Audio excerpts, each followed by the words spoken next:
레알 마드리드는 1902년 마드리드 풋볼 클럽, 즉 마드리드 FC라는 이름으로 처음 창단했습니다. 이들이 스페인 국왕급 대회에서 4연패를 달성하면서 알폰소 13세가 로열, 즉 왕리 비난을 신호를 내린 거죠. 이게 지금의 레알 마드리드가 된 것입니다. 그때부터 있었던 팀이구나. 100년이 넘은 팀이네요. 무서웠겠네. 바로 이때를 시초로 해서 레알 마드리드 선수들의 유니폼 로고에는 왕관이 새겨지게 됐습니다. 딱 그 약간 왕품위에 맞는 그런 로고예요. 왕관도 있고. 근데 사실 이게 그 레알이 붙은 팀들이 여러 팀이 있어요. 누구 있어요? 그렇죠. 이제 레알 베티스도 있고요. 네. 레알 사라고사도 있고요. 레알? 예. 아, 웃겨. 다니엘 씨, 근데 알폰소 13세가 이분이 축구만 좋아하셨던 게 아니었다면서요? 그 왕은 축구 좋아할 뿐만 아니라 사실 스페인 최초의 포르노 영화 제작에도 참여했던 사람이라고 합니다. 성인 영화를. 그러니까 포르노 좋아해가지고 심지어 그 영화 제작에 각본도 같이 참여하시고 어머. 그리고 캐스팅에도 참여했다고 하더라고요. 거기까지 이제 간섭했던 사람인데 근데 그 최초의 포르노 심지어 그 필름이 아직 남아 있다고 그래요? 얘기하더라고요. 그래서 함께 보시죠. 아니 그거를 뭐 이제- 어쨌든 없나요? 한 나라의 국왕이 네, 아니 어쨌거나. 지금 나라가 지금 쑥대밭이 되고 있는데 별짓을 다 했네요 그때. 네. 그렇죠. 당연히 국민들이 화가 나죠. 그런데 이 상황에서 나라를 돌보지 않는 알폰소 13세에게 국민들이 완전히 등을 돌리는 결정적인 사건이 발생하게 됩니다. 1923년 한 장군이 쿠데타를 일으켜서 의회와 정부를 해산하고 헌법을 폐지한 뒤 자신의 독재를 인정하라고 왕에게 요구하게 되죠. 이때 알폰소 13세가 어떻게 대처했을까요? 그냥 넘겨준 거 아니에요? 그 정도는 아닌가? 근데 의욕이 없긴 한데. 네, 맞습니다. 그는 상황을 바로잡기는커녕 독재를 인정해버렸습니다. 진짜 무능하다. 대단하다. 그렇죠. 무능하죠.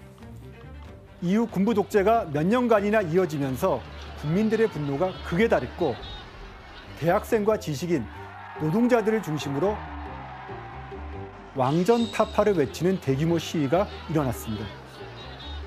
그 결과 스페인은 왕의 존재를 없애고 국민들이 나라를 다스린 체제, 즉 완전한 공화국으로 탈바꿈하게 됩니다.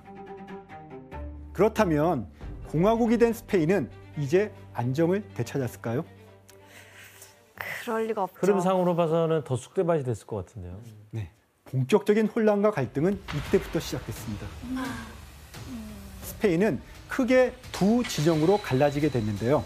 바로 우파와 좌파입니다.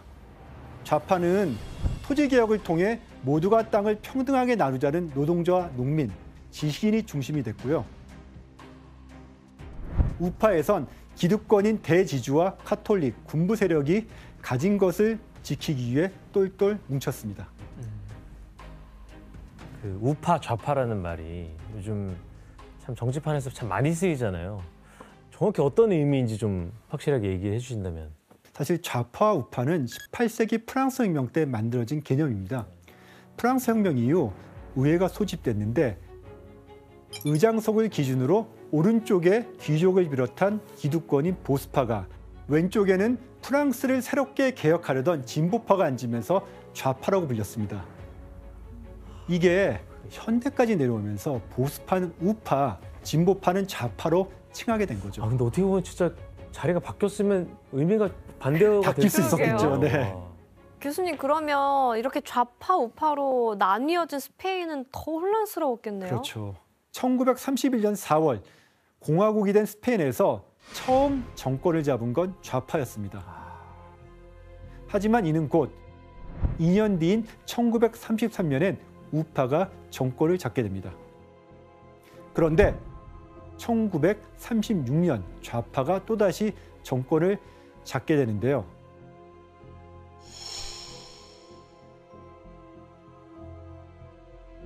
반복이네. 엎치락 뒤치락. 이때 문제가 있었습니다. 여전히 우파 세력이 강력했다는 거죠. 그럼 위태로운 정권을 안정시키기 위해 새로 들어선 좌파 세력이 가장 먼저 한 일이 무엇이었을까요?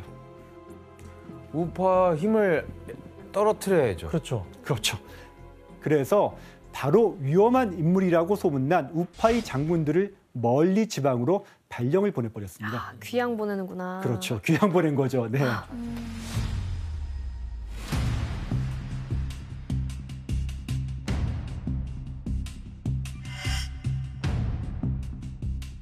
그런데 이때 수도 마드리드에서 우파를 이끄는 한 정치인이 암살당한 것입니다.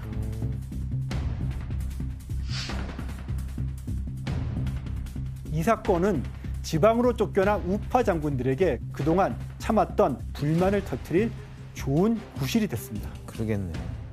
그리고 마침내 1936년 7월 17일 정부에서 군사 쿠데타가 일어나며 스페인 현대사의 가장 큰 비극인 스페인 내전의 서막이 오르게 됐습니다.